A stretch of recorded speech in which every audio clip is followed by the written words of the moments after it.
Tonight on Access TV, it's Gotham Comedy Live. Get ready to laugh with Jeff Maurer, Aaron Jackson, Brian Scalaro, Roderick Paulette. This week's host, Tommy Chong. Gotham Comedy Live, all happening right now. Ladies and gentlemen, Tommy Chong!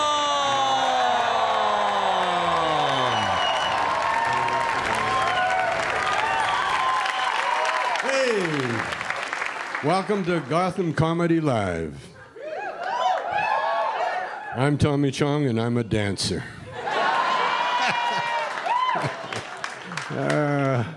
Everybody wanted to know, what made you do that? What made me go on Dancing with the Stars? It was a woman. My wife.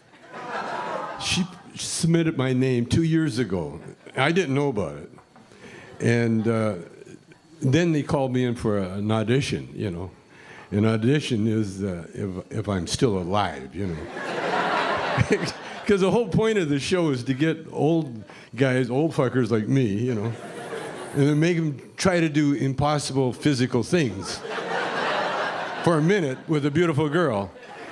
And then everybody can, oh, look at him, you know, stumbling around. But I fooled them a little bit because I had a little dancing experience, you know. I used to be a black guy. You know. Oh, I was a black guy for years. You know. Like, I got so black, I even married a white woman. That's how... yeah. I was with Motown, man. I was with Motown. In fact, when I got out of Motown, I was even up for a black movie.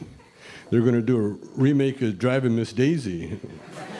The black version was called Get in the Car, Bitch. But instead, I went into the comedy field after Motown. Because I was actually, I wasn't a black guy, you know, obviously. I was the closest thing to a white guy in a black band. And so that I was like the token white guy. I was the guy that was sent in to get the lunches and shit like that. Yeah.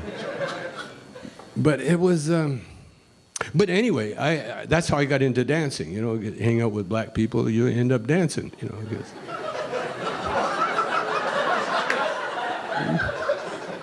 Yeah, they dance all the time, man.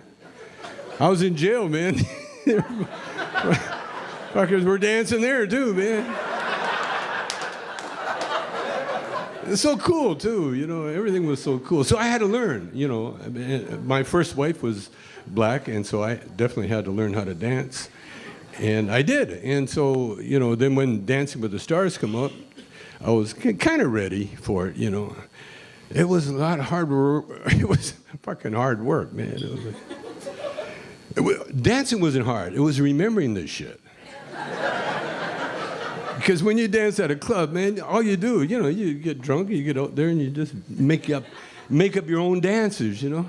All of a sudden, I had to put my hand a certain way. I had to stand a certain way. Oh, fuck this, you know. But I did it. And the other thing I did, I quit smoking pot to make a point. Because I didn't want anybody to say, you know, oh, he fucked up because he was high on pot. Because I would have fucked up if I was high on pot. You know? When you're high on pot, you hear music like that, you don't want to move anywhere. You just want to drop it like it's hot. Drop it like it's hot. But I did it, man. So I went without pot for the whole, whatever, how long I was on the show. And so when they say, oh, you know, and the couple going home tonight, and they do that big, Tommy and Peter.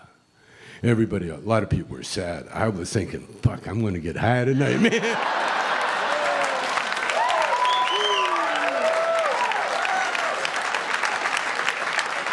And let me tell you, if you want an experience, like I've been smoking pot for 50 years, If you want an experience, quit smoking for a while. Quit. And then when you feel like doing it, don't do it. And then when you do it, oh my God. Only thing, I wish I had a woman in the room. That was the only thing. That would have been perfect, As it was kind of perfect, It was, I got to know myself pretty well,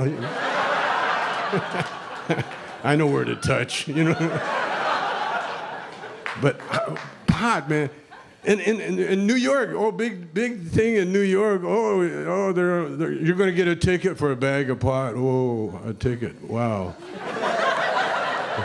Is that progress, huh? Oh boy, and they're really proud of it. The mayor's holding a bag of pot. It's a pot. I'm holding a bag of pot. Everybody get that? How fucking lame is this guy, man? Or it was the police. I can't tell the part. The chief of police or the mayor. One of them. They're lame fuckers, man. I'm sorry. To be the mayor of the biggest city in the world, you can have the pot, but you can't smoke it. That's another law. That makes sense. Yeah, okay. Law-abiding New Yorkers will really take care of that law. Yeah. Well, I got pot, but I can't smoke it. Okay, I'll just show it to everybody. In New York, people are, when they legalized it in Colorado, they had a whole thing, all the straight people are going, now how are we going to distribute this stuff, Now, we've had that taken care of for years, dude. In New York City alone, you could get pot faster than you can get a pizza. Because I know, I ordered both, man.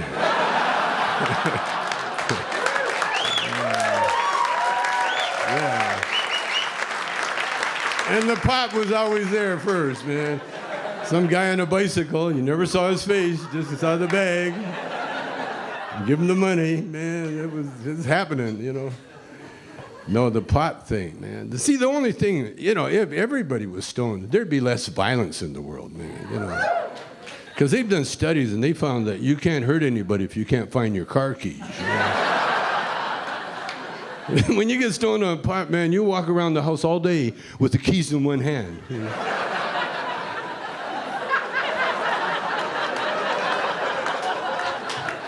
And they talk about pot being a gateway drug. It's more of a doorway drug.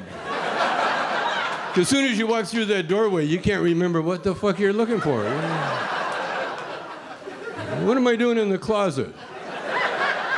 Why am I holding my keys? That's why I keep a bong in every room in my house. And then you go, oh, a bong. Okay, I know what to do now. And driving. Everybody's worried about driving when you're stoned. No. You're not going to hurt anybody going 5 miles an hour. No. But you do get paranoid at the wrong time. Like one time I got pulled over by a caution light. I sat there for a long time, man. Had my license out, waiting. Finally, I forgot why I was sitting there, As well, as long as I'm here, might as well fire one up. I'm smoking. Sure enough, as soon as you lit a joint, here comes the cops. Cops. Well, I thought I was watching television, man. Well, good, cops is on. Bad boys, bad boys. So the cop's looking at me, and I'm staring at him, and they don't like to be stared at. So the cop goes, "Hey, what are you stopping here for?" And I said, "Didn't you pull me over?" That cop looked at me for a long time, dude. Then he goes, "Did I?"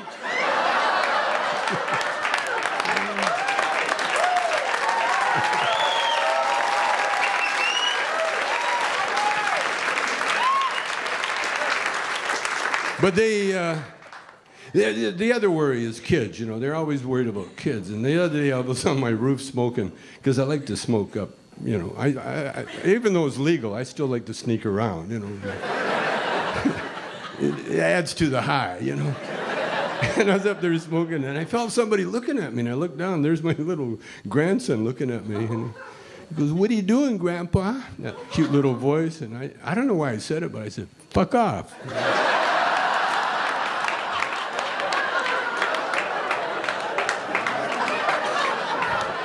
I felt bad because, you know, he's the only one in the house that'll show me how to use my iPhone, you know. Okay, we're going to wrap it up. That's what we're going to do. So thank you very much.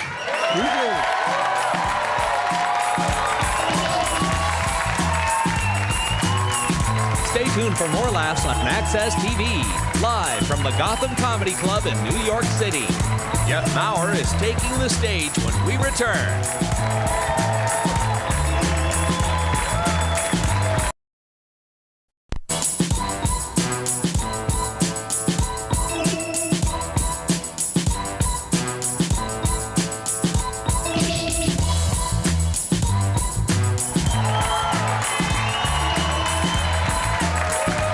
Ladies and gentlemen, please welcome to the stage a writer for the John Oliver Show on HBO, Jeff Maurer. Come on up here, Jeff.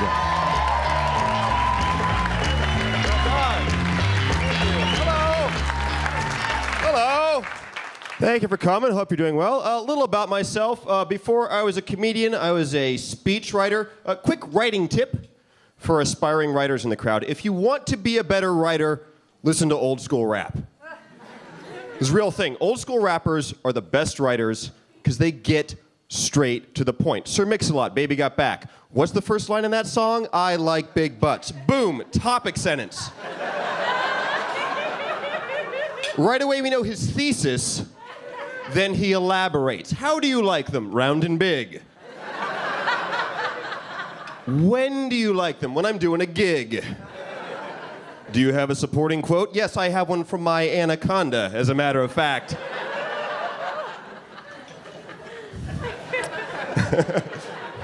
I was a speechwriter for a guy who is a bit of an idiot. He always used to say, boy, that guy really screwed the pooch. Which always made me think, how did the phrase, screwed the pooch, become the only straight-up bestiality reference we casually toss around? And how did it happen the first time? Some guy in a meeting, boy, he screwed up. You know, like when you have sex with a dog and people are like, whew, I have been to that shrine. Oops. There's no other phrase like that. No one walks in a meeting, boy, he really finger banged that gorilla. Like, what? He finger banged the gorilla. He was late. That's all that means. Come on. My boss was an idiot. He didn't know how to use Google. How do you not know how to use Google? Google is idiot-proof. If your search is in the neighborhood, Google will find it. I will search the dumbest things. I'm just like, mullet, booty, shorts, basketball. Google's like, Larry Bird? I'm like, yep, bingo, that was it. Yeah. I can't spell Bosnia-Herzegovina. That was it. I was drowning. Thank you, Google. That was good. I'm almost worried Google is going to get too far in my brain. I'm worried one day I'm going to search, like, football highlights. Google's going to go, did you mean Broadway show tunes? Like, yes, I did, yes.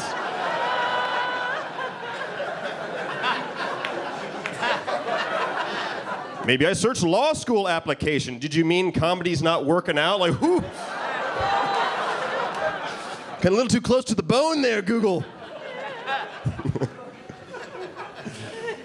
I love Google. I hate Skype, though. I hate Skype. I mean, it's amazing. Skype is a video phone. We always thought in the future we'd have video phones. Now we have them. Turns out it's a shitty invention because I don't want to get dressed up for a fucking phone call.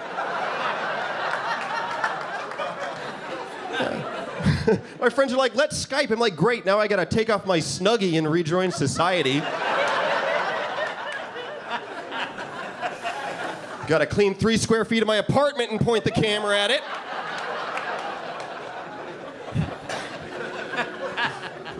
Skype is also way too aggressive with the updates because it asks you 3 times if you want an update, and if you say no, it just does it anyway. You're like, Skype, I don't think I'm ready. It's like, shut your browser, this is happening! You don't know you want it, but you do, you're gonna love this! It violates you with an update that gives you a million viruses. Next time I open my browser, all of a sudden I have the Ask Jeeves toolbar. My homepage is suddenly ISIS.net. I'm signed up for the racist Obama joke of the day. And of course I have Norton Antivirus, the antivirus software 10 times more annoying than any virus you could ever get. Norton Antivirus is a pop-up that crashes your computer. That's Norton Antivirus, like curing a fever with Ebola since 1995. Norton!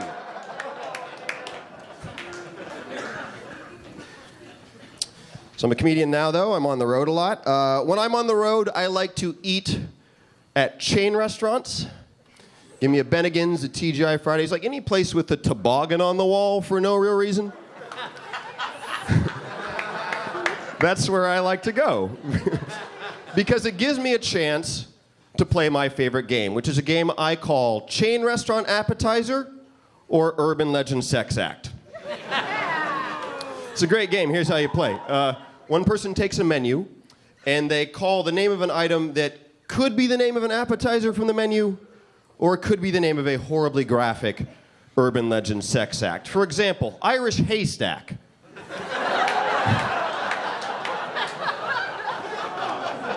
And you have to remember, wait, is that the one with like the onions and the ranch dressing? Or is that the one where you fuck a dwarf on a big pile of corned beef? Yeah, it's a thinking man's game. It's a little different at every restaurant. At Outback, it'll be Bloomin' Onion, Cleveland Steamer, that type of thing. So I thought it might be fun to play a little practice round very quickly. These are all... Yeah! Pre-applause, I like it. Here we go. These are all real appetizers and fake Urban Legend sex acts. Feel free to play along. Appetizer or sex act? Vietnamese summer. Sex act. Appetizer, although that was said with such confidence, I think it might also be a sex act. Manhattan hot platter. That is a sex act. Very good. There's no challenge at all on that one. They knew it right away. Mexican hot fingers. Appetizer.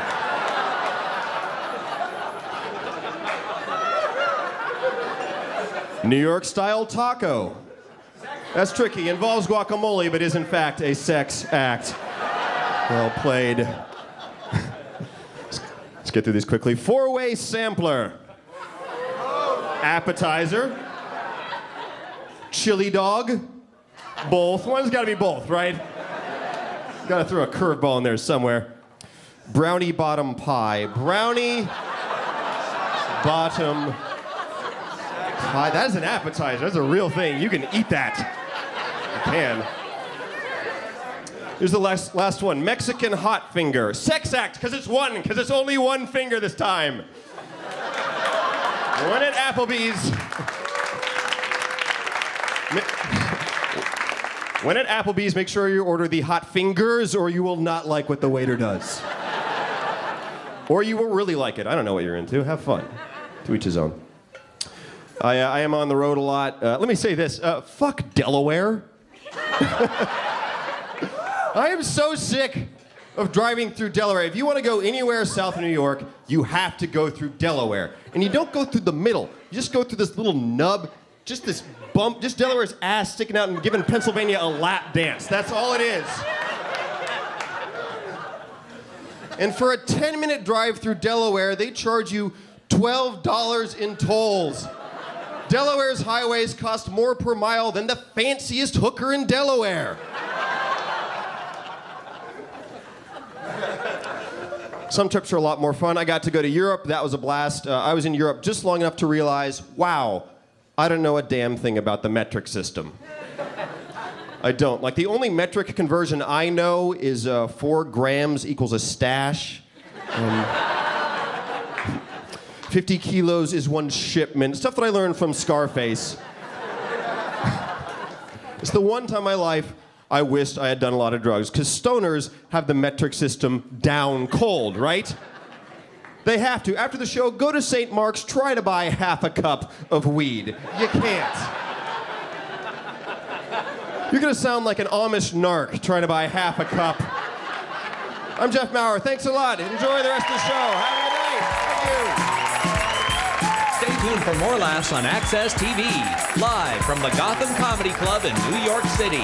Aaron Jackson is taking the stage when we return.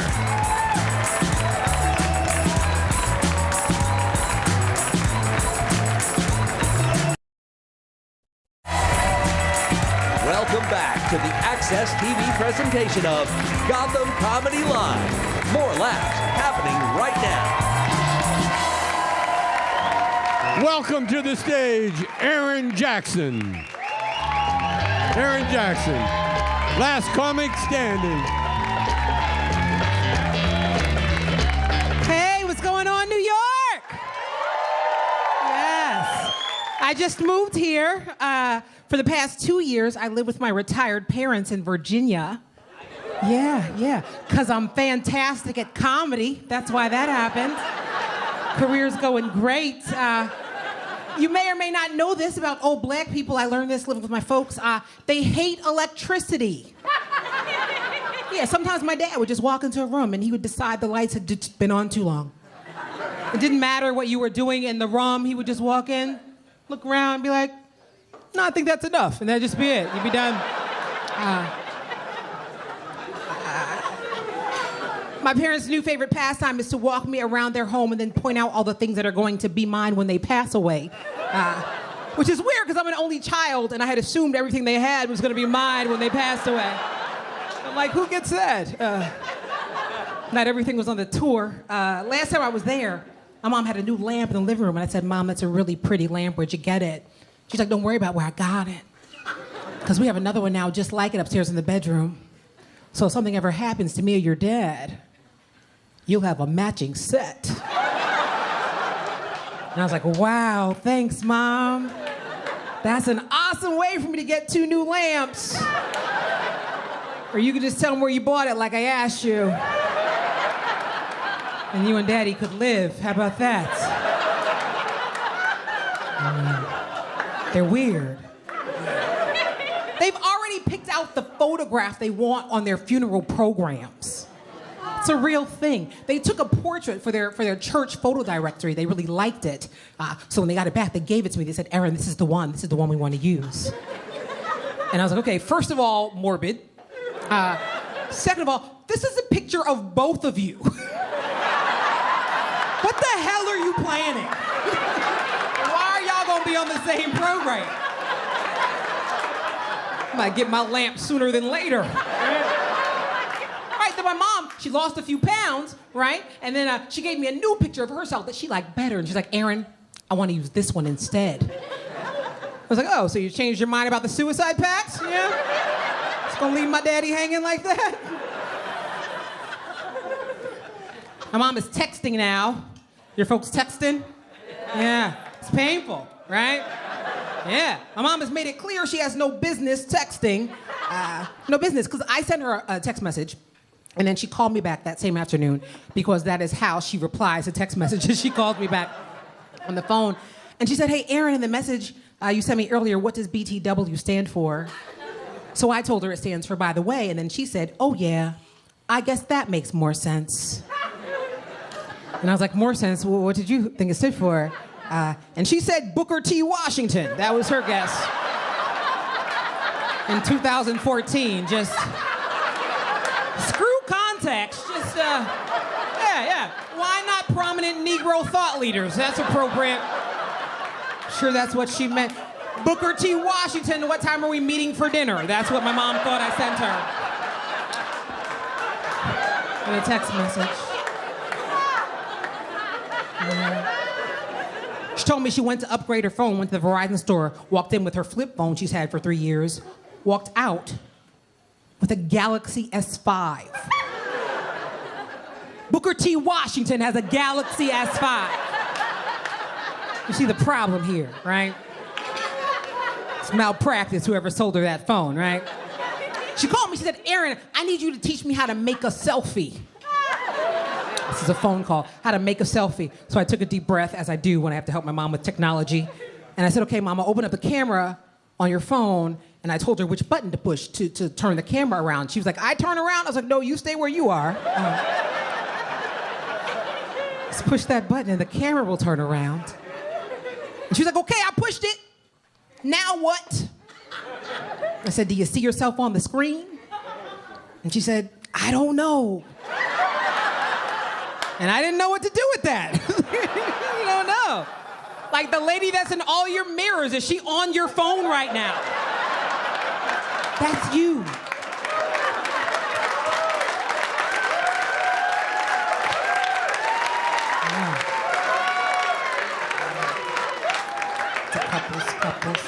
Couples, you guys couples like that? Couple?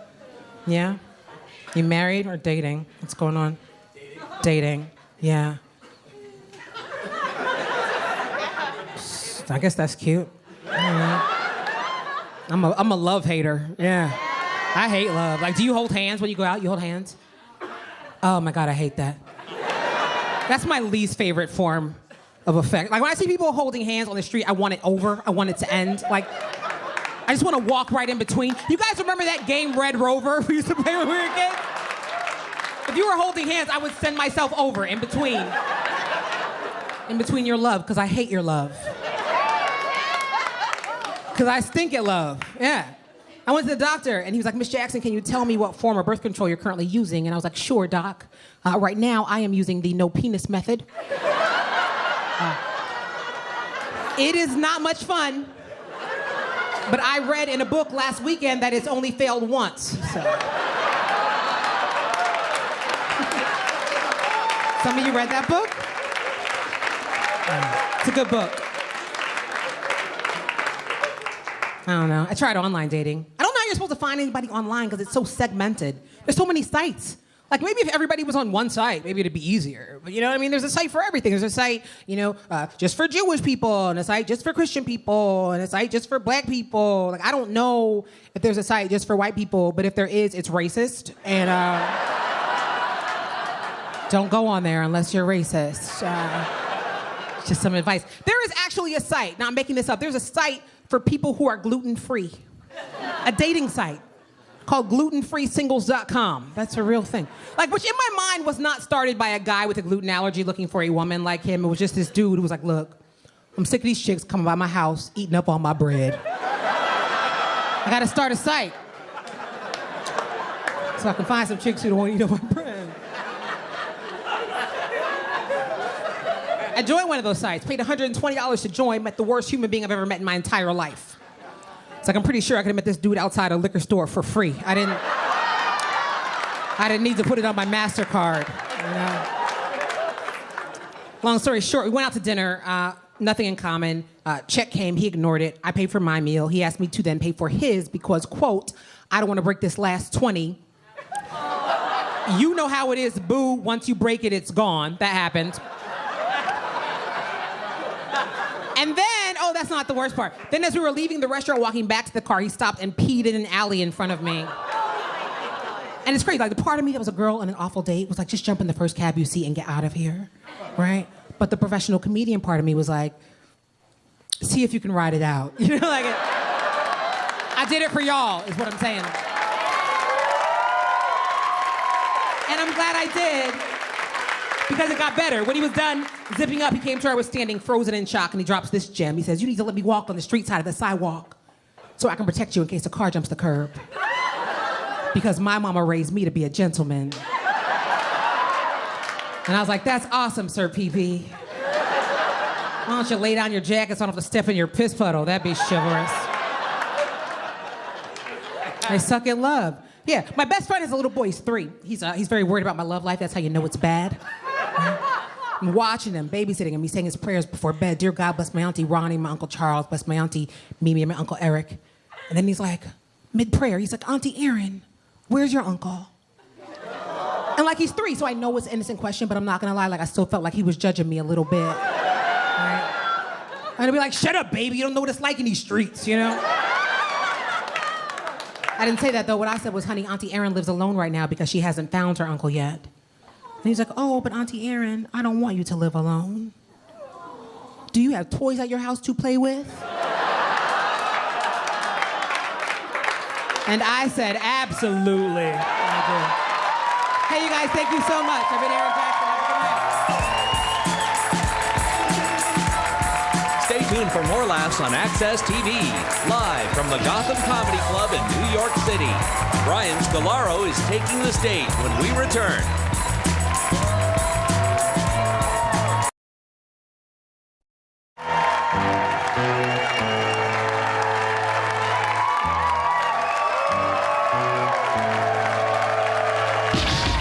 Ladies and gentlemen, welcome Brian Scalia. Comedy what? Comedy Central. Come on up here. That was great. That was great. That was when you have millions of dollars, you don't give a shit about Comedy Central. That's how it works. All right. Tommy Chong, everybody. All right, fine. Let me close this up. Just give me a second. I'm out of breath. I just walked 10 feet, you know? A couple of stairs right there. That's the fat guy's natural enemy. Stairs, salads, bending over. I almost threw up. Did you see that? That would have really been a bad beginning, thank God. Because I would have had to kept talking after I puked. Would have been weird. All right, let's calm down. Yeah, I'm a little fat, I know. I'm not sure why you guys brought it up, but I don't think it's that bad being fat, but when you watch TV, everything now is about making fun of fat people. They want you to be ashamed. If it's a commercial and there's a fat guy in the commercial, he bought the wrong thing. Did you ever notice that? The fat guy has the broken car, like, why doesn't my fucking car work? Oh, that's right, I'm fat, I forgot all about it. I must have been thinking about pizza when I bought this fucking car. I'm so fucking fat. There's no fat rights leader, you know? There's nobody to defend us. There's no Martin Luther Burger King Jr. to fucking come out and take a fight on my behalf. It's not bad being fat. It's not bad being fat. There's a lot of good things. You save money on heat. Doesn't hurt as much when you're falling down the fucking stairs. Although it is funnier for some fucking reason. You see a fat guy fall downstairs, you remember that your whole life. Remember that fat guy fell down the stairs? 1987. There were sandwiches coming out of his fucking pockets. There was like a potato chip crunch noise on every step. Fucking, when you're fat, you can eat whatever you like. You got a whole drawer full of ketchup at the bottom of the fridge. You got a place to put your cake when you watch TV. You don't gotta make your bed because nobody's ever gonna see it, so time saver right there. That's not true. That's not true. I do okay. I don't do great. I do okay. I do good for my weight class, you know? I did a TV show, nobody saw it, but they kept saying my character didn't get laid because of his weight. That was what was written into the script. Isn't that fucked up to tell America that fat people don't get laid? Look around, we're everywhere. Somebody's fucking us, you know? And clearly we're breeding as a fucking people. And it's not all fat on fat fucking. We're not creating a master fat race. It's mostly regular shaped people fucking fat shaped people. You know? Some girls fuck fat guys. Not all girls, not most girls, but some girls fuck fat guys. And ladies, I don't know if you know this, if you fuck a fat guy, you go to heaven. Yeah, that's in the Bible. That's in the Bible. It's in the Bible. Anyway, the last girl, this is personal, I don't know why you guys asked, but the last girl I was with never fucked a fat guy before. I was the first fat guy that she ever fucked. She didn't tell me that, because that'd be rude. It was just obvious. Like, we're fucking, she was like, why are we taking so many breaks? There's gonna be a few breaks, okay? Can you put the ceiling fan on, please? Thank you. That gives me 10 extra minutes. When I fuck, I like a glass of water right next to the bed. Maybe a banana for some cramps. Yeah. I always wanted a boxing crew to come in with a bucket and a sponge. And they're like, all right, take it easy out there. Get on the bottom, stay down, stay down. She's fucking killing you out there. Anyway. She's going to heaven. I don't know. As a comic, you're like, all right, what do you talk about? You talk about yourself, and then you're like, you wanna help people. So I have ideas. I know how to stop getting beat up. Like if you're ever walking down the street and a bunch of guys jump out of a bush and start beating the shit out of you, just start jerking off. They'll stop. Like, what the fuck? Whoa, he likes it. He likes it. Stop. Ah. Oh, let's get out of here. Go, go. You know, it's a great defense we're not using. Nobody wants to touch a guy jerking off. Not even the wife wants to touch the husband jerking off. You could rob a bank like everybody on the floor. Get on the floor. Put the money in the sack. Not that sack. That was right up there too. Hey, look at me, look at me. Anyway. Yeah. Other ideas. I have an idea for a car alarm. My car got stolen, and it had a car alarm, and nobody gave a shit. So I was thinking, the car alarm, if it was a voice, it'd be less annoying, and people would care more, and they would look, you know? Like, hey guys, it's the red Honda. Listen, somebody's fucking stealing me. I think it could be windy. I don't know. Maybe a motorcycle went by right next to us. Could you look? I'm sorry. Thank you. Or a woman's voice would be great. Just a woman's voice going, oh, my shirt fell off. Oh, my shirt fell off. My shirt fell off. My shirt fell off. Oh, my shirt fell off. Boobies, boobies, tits, tits, tits, tits. Hey, oh, yay! Oh, thanks. That joke takes a lot out of me. All right. Now what the fuck do we talk about? Do you think somewhere in the world there's a Chinese guy who's really ticklish and his name is Gitchy Goo?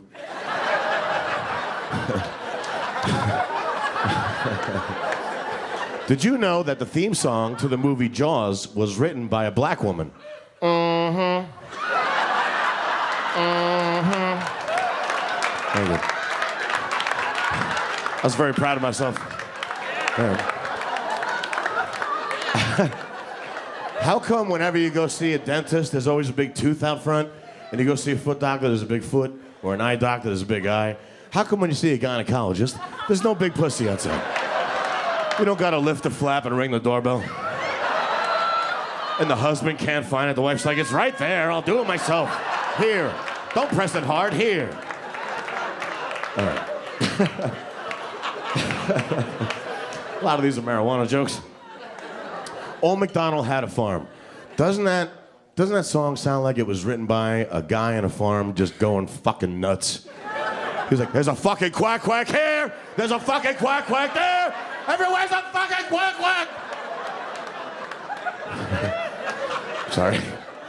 Let's talk about something intelligent. Did you ever have a noise come out of your body that you never heard before? It always happens somewhere quiet, like a bank. You're kind of standing on the line, and you know what your stomach sounds like, and you know what your ass sounds like, but sometimes this area is like, what the fuck was that? Did you hear that? Maybe that chicken sandwich wasn't dead. I heard something come out of me over here, like a, oh fuck, I'm gonna shit an owl. And you can feel it move, like, it's trying to get out. I always wanted to fill my ass with confetti. So when I farted, I was like, what the fuck? Who was that magical man? Ladies. Yeah. Hey, fart jokes! I actually, I fart a lot after sex, and I think it's because my muscles won't do any more work. So I lay there and they just like, too late, you already fucked me, so don't fuck people so hard next time. I don't think farts are as gross as everybody else thinks. Everybody farts. There's like 8 noises in the human body. Women have 9 noises, but I don't want to talk about that last one. It scares me and confuses me. You know what I'm talking about? Like you're having sex and you hear, did you just fart? No. Did I just fart? Oh my God, I'm farting, I don't even know it. We gotta go to the hospital. No, I queefed. Oh, I'm sorry, get out. Thanks, guys, very nice to meet you. Thank you. Stay tuned for more laughs on Access TV, live from the Gotham Comedy Club in New York City. Roderick Paulette is taking the stage when we return.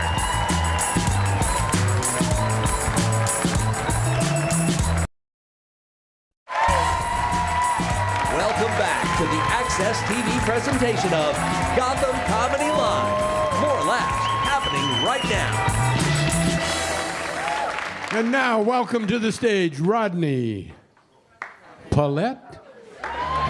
Roderick Paulette from TV, making his TV debut tonight.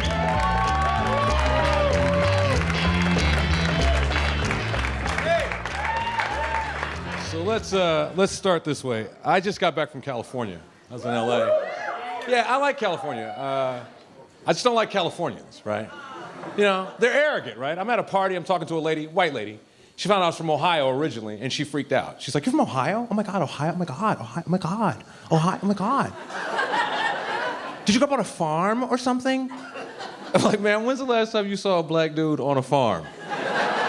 I'm without a chain on his foot, keeping his ass there. In fact, you ever see a black dude on a farm, you sneak up on them, tap them on the shoulder, let them know they're free. They can leave." It was cool because I got to hang out with my buddy Rich. He's like my best friend. He's very excited. He just got married. He's excited because his wife is Asian. I mean, she ain't really Asian. She's Filipino, right? That's like the 5th tier on the Asian chart.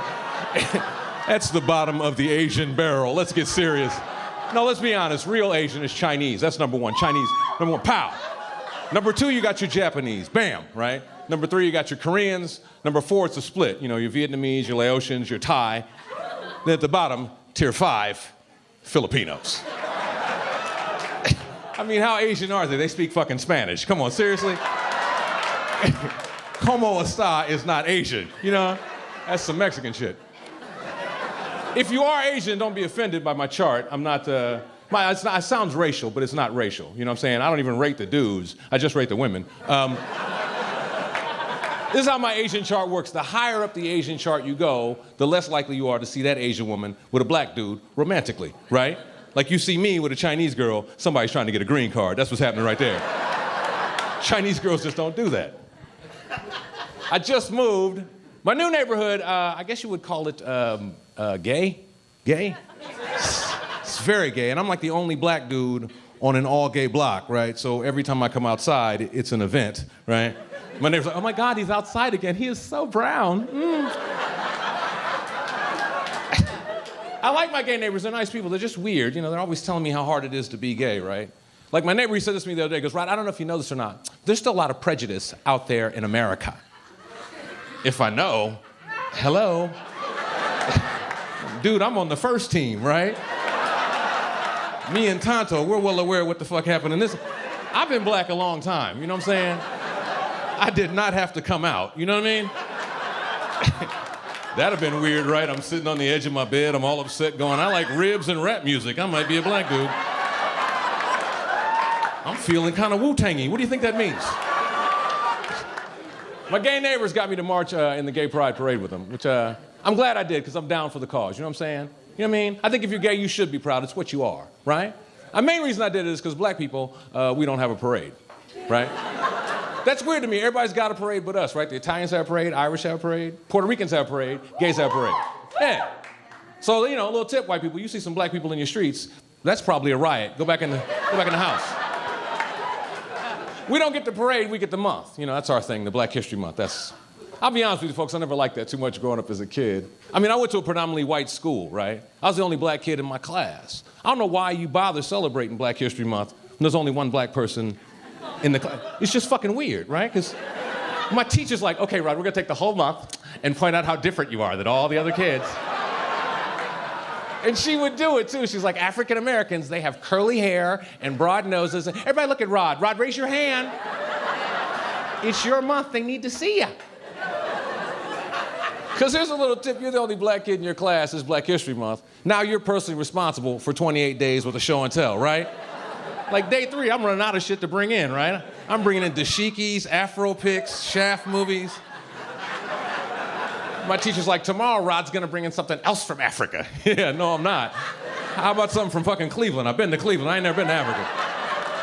I can only bring you shit from places I've been. I went to a school with 327 kids in it, 8 black kids in the whole school, right? I'm the only black kid in my class. You know how kids are. If you're different, kids tease you. That's what they do. I remember one time we took a school field trip here to New York City, right? And my classmates kept asking me, hey, Rod, take us up to Harlem. Show us around. You'll protect us, but yeah. No. I'm fucking 8. I don't know. I came on the same bus from Ohio you idiots came. Here's a little tip, because apparently white people, you don't know this, but black people, we're scared of black people too sometimes. Yes, we are. Yeah.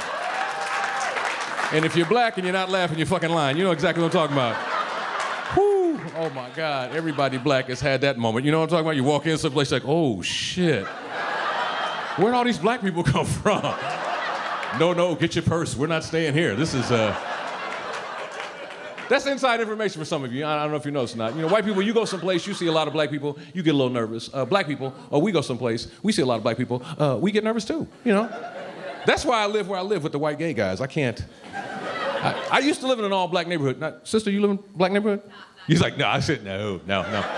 It's not for me. No, thank you. No, I'm full. No, thank you. No. I'm serious. White people, I know a lot of black comics give you a hard time, but I'm serious. You're excellent neighbors. You're excellent. You're awesome. You really are. Quite frankly, white people, you make a neighborhood safe. Yes, you do. Because you're fucking nosy. You will ask tons of questions. I like that. The strange black guy come up to my door. My gay neighbors will come outside. Hello, hi. I'm Steve. This is my boyfriend, Lance. Who are you exactly?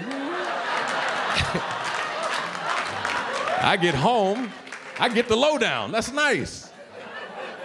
I don't want to stereotype. I don't want to give that impression that black people are not nosy and white people are nosy. That's bullshit. Black people, you know, we're nosy too. You're right here with me. Back me up. You know what I'm saying? Problem is, you live in an all-black neighborhood, you know, somebody could rob you, right? Pull up a moving van, you know, to your front door, take out all your shit one thing at a time. You know. Your black neighbors look out the window going, ooh, he getting robbed. They got his big screen. Woman in the back, should we call the police? Bitch, mind your own business. He got problems. We don't need that shit over here. I respect that about white guys. White guys, you're serious. I respect that. You see somebody fucking with cars, your neighborhood, middle of the night, you go outside, you don't care. Go right out your front door, nothing on but boxer shorts, black socks, sandals. Start yelling at people. Ever seen when they yell at people? That's the funniest shit, right? Hey, buddy, hey! The fuck are you doing? Yeah, you with that ski mask on, holding that pistol. What the fuck are you doing? Your black neighbors look out the window. He about to get shot, baby. He about to get shot. That is not even his car. That's not his car.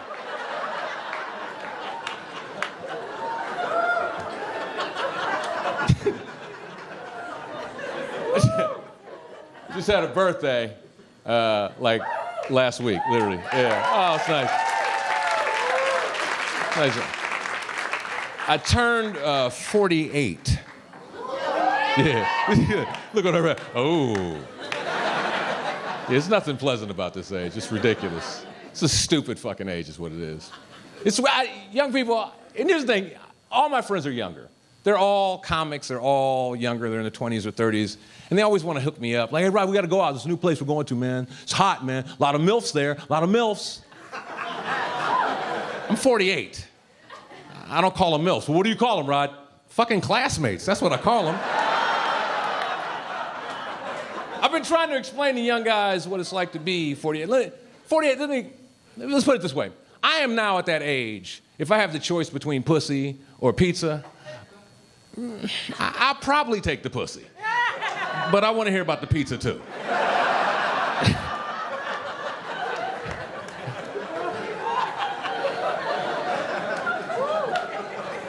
I have ceased messing around with young girls. I'm done. If you're a young girl, don't bother talking to me after the show. Leave it alone. Stop. No. Too old for you. You know, get your life together. Don't fuck with me. Too old. Here's the problem with young girls, man. I'm at that age, man. You know what I'm saying? Something could happen to me during sex. You know what I'm saying? I can stop breathing and shit. Young girls, you know how you are. You're like, oh, that's cool. You're not breathing. I'll do that too. It's a slow game. Ha! Bitch, call 911, please. Thanks a lot, folks. I appreciate it. I really do.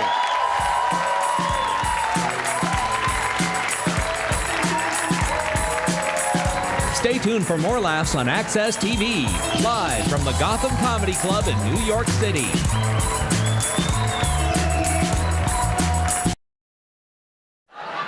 Jeff! What? You got it.